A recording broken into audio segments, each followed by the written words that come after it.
Shirley Winter Show, live, local, topical, and relevant. We are going to midnight tonight, and in the studio with me, as we have been reporting, Rick Jackson and Burt Jones are going to be in a runoff. It's been called.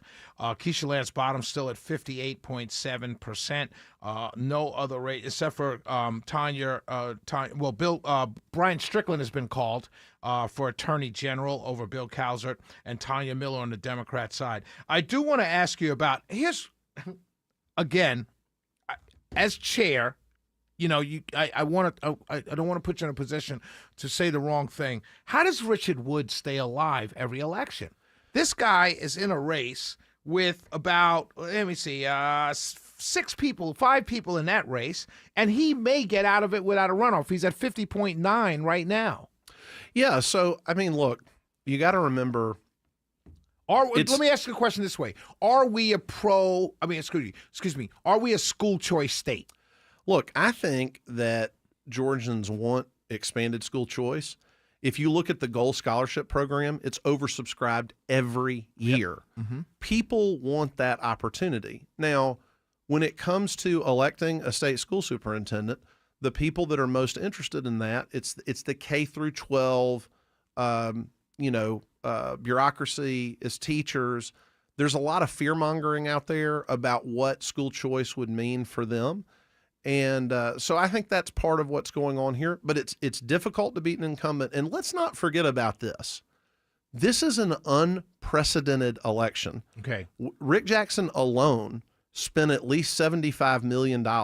So if I'm a down-ticket candidate trying to break through that noise, it's real hard to do it with the money that I've got. And right. So that power of incumbency for the down-ticket races was very powerful this cycle. And you saw that going back to Warren's race being called.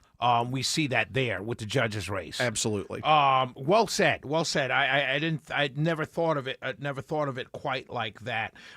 Let's go to some of these the bigger races, right? We talked about the Senate race. We talked about the Senate race, and we talked about Ossoff. What about on the Dem side? Do you think statewide we're going to crush them, even with the turnout that we saw in the primary? Because I was surprised at our lower number than the Democrats. Did that concern you? Look, I've been telling people this. I understand. I came up with that question as I was talking. Of course. You didn't realize. Of course.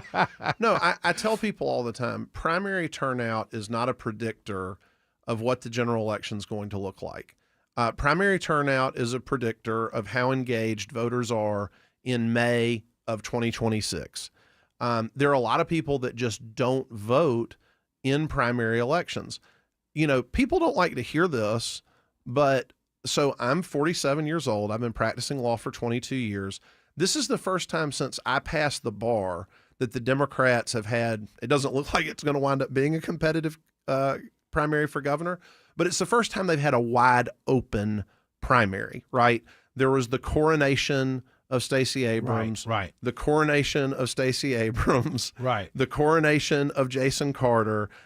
So these have not been competitive contests that draw people out to vote. And so it's no surprise to me that there's a lot of pent-up energy and excitement on the Democratic side to say, hey, I've got choices. Let me get out and vote. But that doesn't tell us what November is going to be. But let me also say this. So what about on our side? We had a $100 million spent yes. by one guy. So does that not change it? Or does that kind of make people kind of tune out because it's so much money? So I've said this for a long time. Negative campaigning is generally effective because you get your people out and you cause the other people to stay home. I don't think there'll be another election in my lifetime where this much money was spent on negative campaigning. And that's not a comment on any one candidate. Right. This is happening in a lot of different races. But that drives turnout down. That is one of the reasons I certainly hope, I said this during the primary, I'll say it again about the runoff. This is the opportunity for our candidates to make their argument about what they will do if they're elected. Do a positive ad, say this is what Georgia's future is going to look like if you give me the keys to leadership. That's what gets people engaged and wanting them to come vote. So yes, there are people that chose not to vote in this election because they see negative ad after negative ad. They throw up their hands and say, a pox on all of them. I'll deal with this in November. And that's what the voters say. And they just stay home, and then they say, you know what, whatever choice my neighbor makes, I'll choose between those choices that my two neighbors just made. And I heard that from lots of voters. But I will say this, Shelley, we're in a competitive state. It's going to be a competitive election. We're going to have to work for it. We're going to have to earn it in November.